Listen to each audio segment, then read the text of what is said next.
चलिए नमस्कार दोस्तों, आज हम लोग देखेंगे की रेस्पॉन्सिबिलिटीज ऑफ सेफ्टी ऑफिसर। ठीक ना, की रिस्पॉन्सिबिलिटी ऑफ सेफ्टी ऑफिसर की जब हम साइड पे आते हैं तो जो सेफ्टी ऑफिसर है, सेफ्टी सुपरवाइजर है या सेफ्टी डिपार्टमेंट है, उनकी क्या रिस्पॉन्सिबिलिटी होती है। ठीक ना, ये जानना बहुत जरूरी है और कैसे हम सिस्टम में काम करते हैं साइड पे या इंडस्ट्री में। पहला है training and education. Training and education, training and education क्यों जरूरी है कि सबको ट्रेनिंग करना, बताना, जागरूक करना, है ना। जैसे मॉर्निंग में हम टीबीटी देते हैं, है ना, वीकली में ट्रेनिंग करते हैं, ट्रेनिंग देते हैं, ये सारी चीजें क्या है ट्रेनिंग एंड एजुकेशन में आ जाता है। ठीक ना, आपको पता है जब साइड पे नए लेबर नए वर्कर आती है तो उनको हम ब्रीफिंग करते हैं। रिस्क असेसमेंट, रिस्क असेसमेंट मतलब identify the work place hazard. आप रिस्क असेसमेंट आइडेंटिफाई करना, जैसे नए नए प्रोसीजर जब चेंज होता है या कुछ नए प्रोसीजर आते हैं तो उसमें हमें रिस्क असेसमेंट आइडेंटिफाई करना है कि कौन से काम में क्या रिस्क है और क्या कंट्रोल मेजर लेना है उनको। तीसरा है पॉलिसी एंड प्रोसीजर डेवलप करना।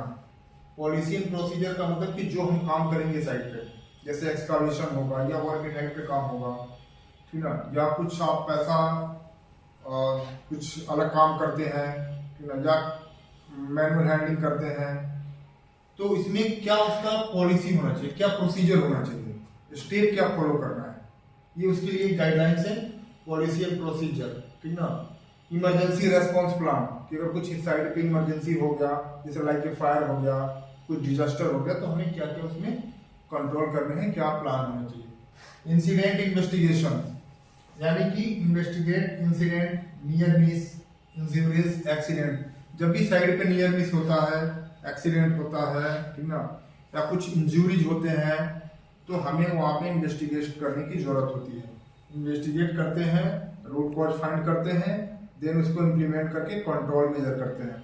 ठीक है, या देखो कभी भी साइड पे इंसिडेंट होता है तो हमें बुलाया जाता है कि सर यहाँ पे इंसिडेंट है, तो हमें आइडेंटिफाई करना पड़ता है। Equipment and PP, equipment and PP का मतलब ये है कि यूज ऑफ पीपी और अवेलेबिलिटी। जैसे साइड पे बहुत सारे नए मशीनरीज आते हैं, नए इक्विपमेंट आते हैं, नए नए का जो मशीनरीज आती है उसमें हमें आइडेंटिफाई करना है कि इसमें क्या हजार्ड है, इसका ऑपरेशन कैसे होगा, इसमें क्या क्या रिस्क है।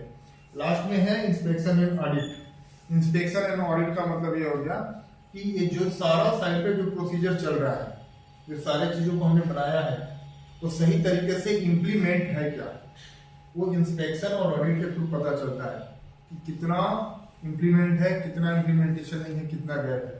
तो ये हमारा जो है की रिस्पॉन्सिबिलिटी एक सेफ्टी ऑफिसर की होती है।